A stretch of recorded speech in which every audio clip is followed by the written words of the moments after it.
estão vendo aí o momento exato do rompimento da barragem de rejeitos em Brumadinho.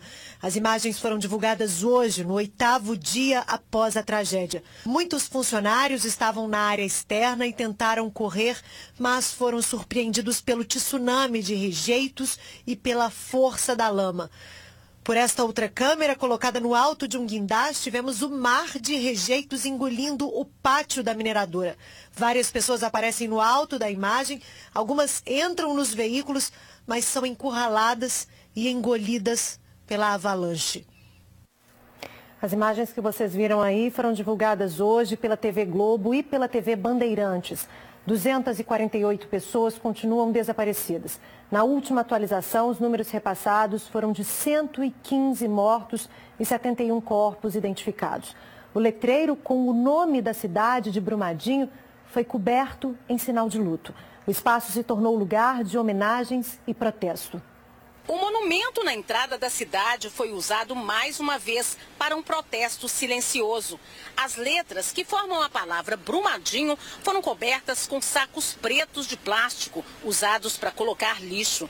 Eles ainda ganharam marcas em forma de cruzes, simbolizando as mortes provocadas pelo rompimento da barragem da Vale.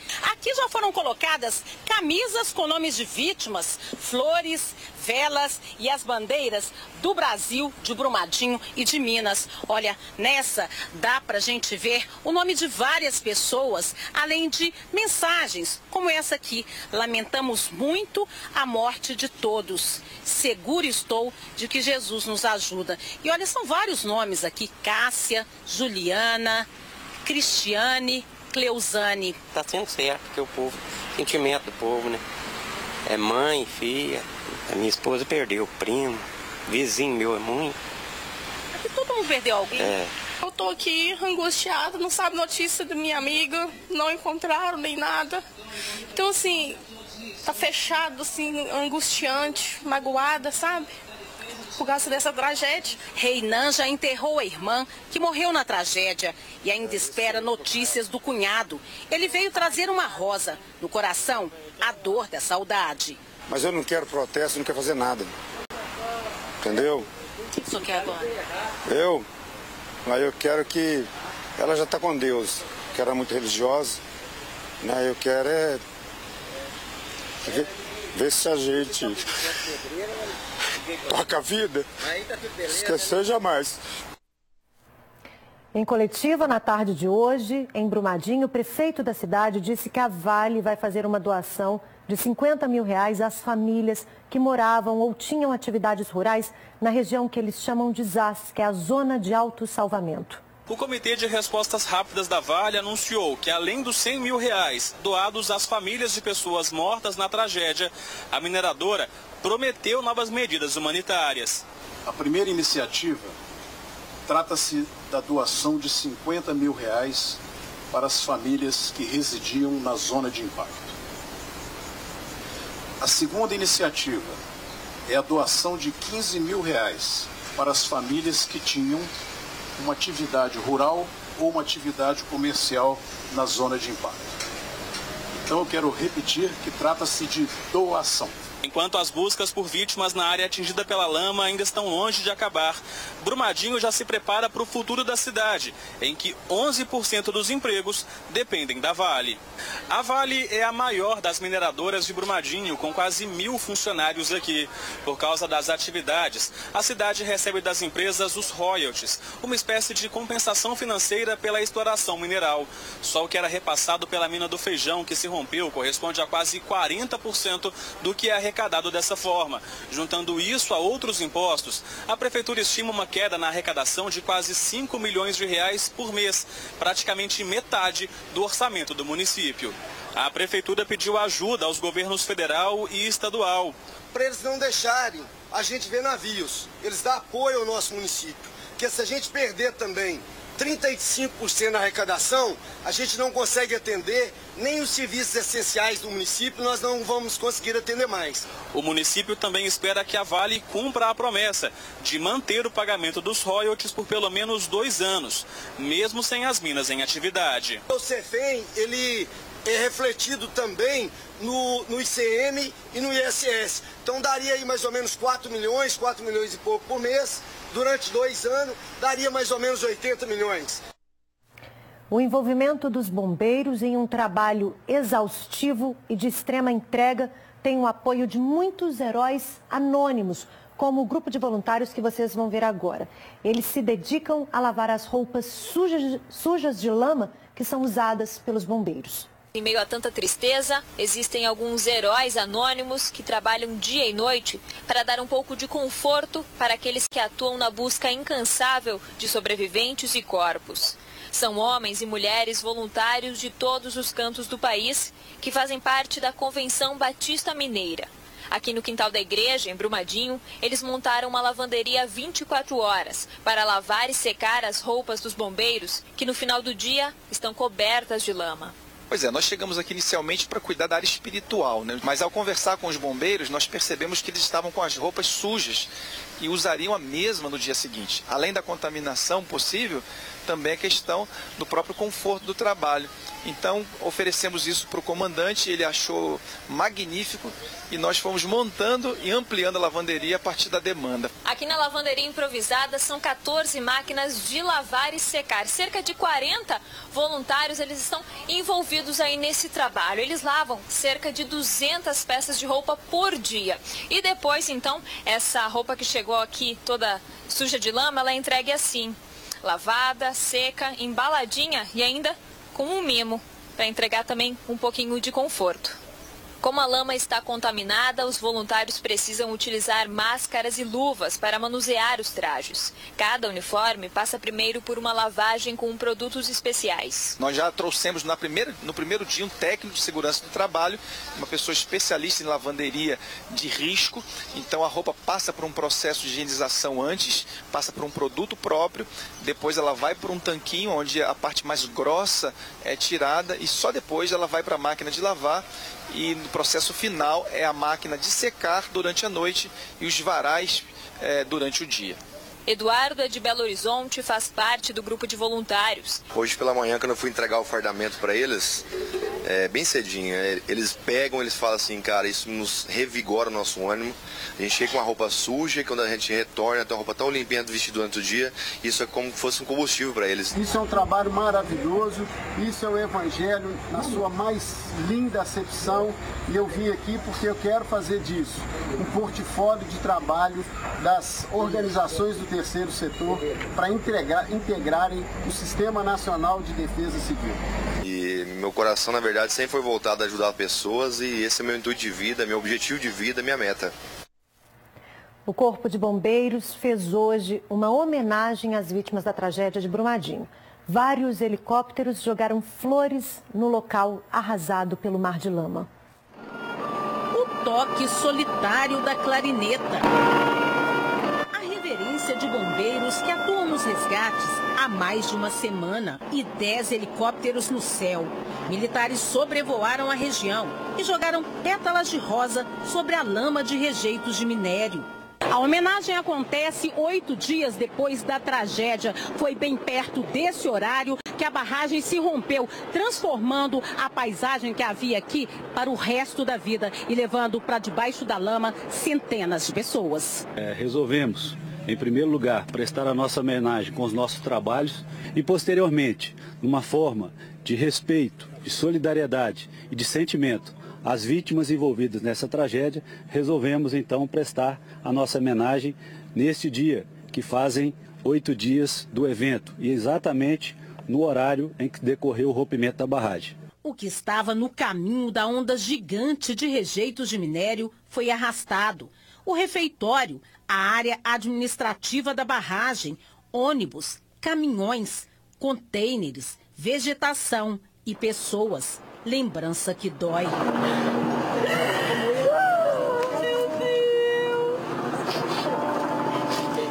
Os bombeiros afirmam que não tem data para encerrar as buscas. Segundo o Corpo de Bombeiros, um novo equipamento está sendo usado para ajudar nas buscas. Os equipamentos de tração anfíbia que eles são aplicados aqui é porque eles conseguem se deslocar na lama sem afundar, né? Então eles são baseados em esteiras. Essa questão das esteiras permite, né, diferentemente de carros traçados que afundariam, que eles se desloquem e consigam levar contingente de tropa para locais que antes eram inacessíveis. O rompimento da barragem da mina Córrego do Feijão já afeta também o comércio de Brumadinho. Empresários viram as vendas despencarem e já tiveram que demitir funcionários. Ruas pouco movimentadas, lojas vazias. Este tem sido o cenário no centro comercial de Brumadinho desde o dia da tragédia. Quem tem comércio trabalha nele tem sofrido as consequências. Esse gerente de uma loja de roupas teve que demitir 4 funcionários depois que viu as vendas despencarem. O movimento está muito ruim. Na sexta que aconteceu a tragédia, a gente fechou. Sábado a gente funcionava e não abriu. Segunda-feira e terça também não. Aí o prejuízo a gente calcula assim, em torno de 6 a 8 mil reais. Marcelo é dono de açougue. Ele também sentiu os reflexos do desastre. Perdeu muitos clientes que trabalhavam na Vale. Esse dia depois da tragédia diminuiu bastante. Diminuiu na média mais ou menos 50% nesses dias. Hoje que está voltando um pouquinho normal, mas esse dia foi complicado. Todo mundo fala só nisso, o pessoal aqui que até é funcionário, que perdeu parente, aí fica batido, todo mundo conhece todo mundo, é bravo. Esse comerciante reclama da loja vazia e diz que suas vendas caíram 90% desde o dia do acidente. É difícil, né? A gente espera que melhore, mas é difícil, viu? Não sei o que a Vale vai fazer, o que eles podem fazer Brumadinho, mas tá complicado, não sei. A cidade nossa acabou, né? Porque sem Vale aqui, o pessoal aqui vai virar uma cidade dormitório, né? Porque não vai ter emprego mais para ninguém. Perdi sobrinho, né? Marido da minha sobrinha também. Muito parente, assim, próximo, né? Tá fácil não. Mas, como diz, a vida segue, tem que seguir para frente, né? Fazer o quê, né? Os moradores de Congonhas, que vivem próximos à mineradora da Companhia Siderúrgica Nacional, já não dormem à noite com medo do rompimento da barragem de Rejeitos. Veja na reportagem de Daniela Malman. O medo aqui é de quem vive na vizinhança de uma das maiores barragens de mineração em área urbana do mundo, a Caso de Pedra, que pertence à Companhia Siderúrgica Nacional, a CSN. Que há mais de 10 anos que a gente está nessa luta e a cada ano a barragem vai aumentando, a nossa insegurança vai aumentando. E só que o pessoal aqui está muito tenso, muito nervoso, ninguém dorme.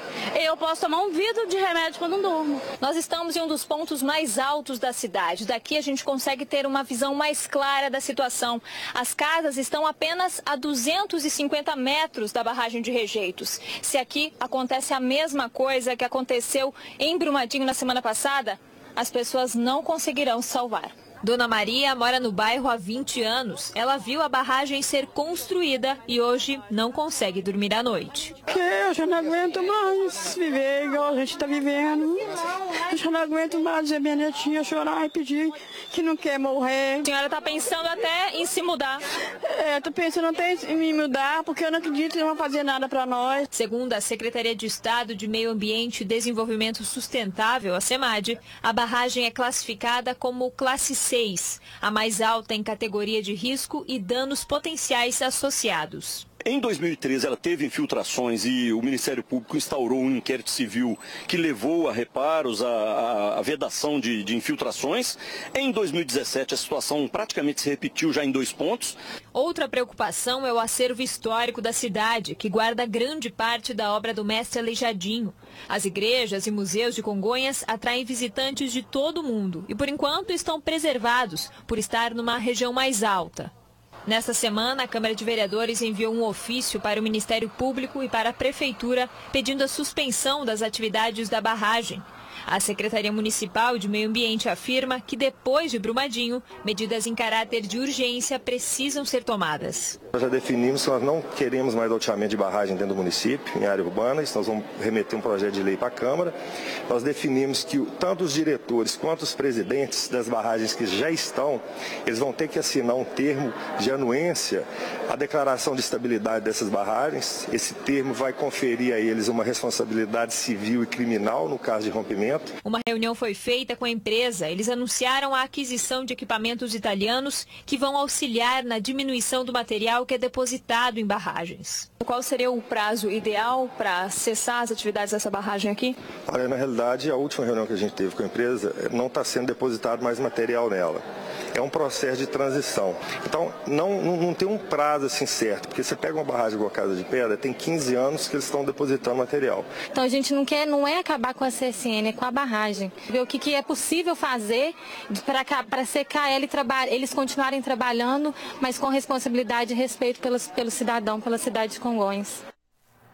Nós entramos em contato com a CSN, mas eles não se pronunciaram sobre a situação da barragem em Congonhas.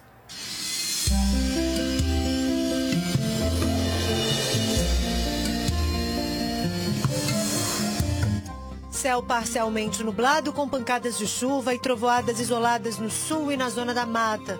Há possibilidade de chuva na região metropolitana e no Triângulo Mineiro, em áreas isoladas. Nas outras regiões, céu parcialmente nublado. Em BH, mínima de 20 e máxima de 34 graus. Em Mariana, os termômetros vão dos 17 aos 35. Oscilam dos 16 aos 39 em Buritizeiro. Ficam entre 13 e 34 em Itamonte. E em Caratinga, mínima de 17 e máxima de 37 graus. Os 77 deputados estaduais eleitos para a próxima legislatura tomaram posse hoje em cerimônia na Assembleia Legislativa de Minas Gerais. A tragédia em Brumadinho foi lembrada dentro e fora do plenário. Pessoas e escadas cobertas de lama em protesto pelas centenas de vítimas mortas e desaparecidas. Faixas e cartazes traziam frases de indignação e pedidos de justiça. Na sequência de manifestações, professores e policiais militares brigavam contra o parcelamento do 13º e o escalonamento dos salários. A cerimônia começou com 1 minuto de silêncio em homenagem às vítimas da tragédia. Presidida por Eli Tarquínio do PV, os 77 deputados eleitos e reeleitos foram empossados. Primeira sessão legislativa ordinária da 19ª legislatura.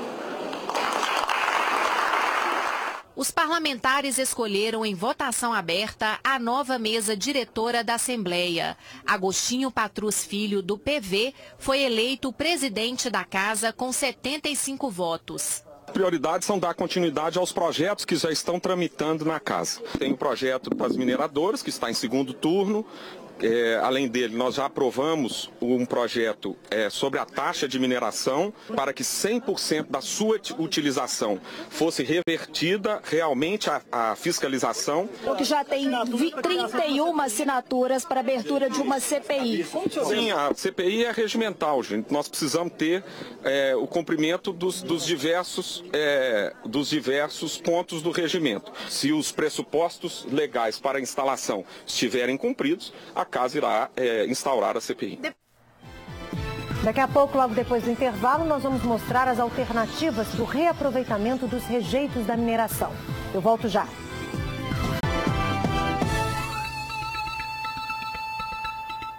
O aproveitamento do rejeito de minério poderia evitar estocagem e rompimento de barragens como a de Brumadinho. Não é de hoje que pesquisadores da UFMG mostram que é possível transformar o rejeito em material para construção civil. Como funciona e por que o método não é usado pelas mineradoras é o que você vai ver agora na reportagem de Fernanda Siqueira. Cimento, areia e pigmento, matérias-primas retiradas dos rejeitos do minério e que dão origem a materiais para a construção civil. Para chegar a esse resultado, pesquisadores do Departamento de Engenharia de Minas da UFMG trabalham desde 1997 e, em 2015, montaram um laboratório no Centro de Produção Sustentável da Universidade em Pedro Leopoldo. O material é retirado ao excesso de água do material, né, do rejeito, depois ele é desbroado em peneiras e entra no calcinador flash. O calcinador já faz a função de produzir a pozolana e a areia e o pigmento. A partir daí, a gente tem outros parceiros, eles fazem os blocos para a gente, e daí para frente, quando você tem tijolo, você tem bloco de cimento, paver, tem cimento, tem areia e tem agregado artificial, você começa a ter concreto e construção civil. Uma casa modelo foi construída pela equipe para mostrar na prática o aproveitamento. De acordo com o professor, os produtos da pesquisa são compatíveis com os encontrados no mercado de construção civil. O cimento pozolânico produzido, ele é mais resistente do que o cimento pozolânico, que a pozolana que tem no mercado, que é a escória de alto forno, que seria utilizada. Outro também pozolana é a palha de arroz. Agora, o nosso material misturado no cimento Portland, trazendo o cimento que é chamado de cimento CP4, CP2S, que tem todos uma mistura de pozolana, eles se tornam muito mais resistentes e com uma durabilidade muito maior.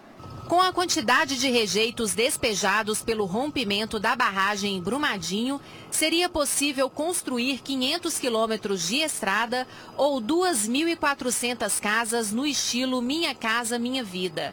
Segundo o professor, o método não é usado pelas mineradoras porque falta interesse das empresas e incentivo do governo. Isso não é uma coisa que se impõe, é uma coisa que se conversa, se cria condições economicamente viáveis para que haja um atrativo e numa democracia você consiga expandir isso de forma inteligente. É isso aí. Você fica agora com o SBT Brasil. JA volta na segunda a partir das 7h15 da noite. Até lá.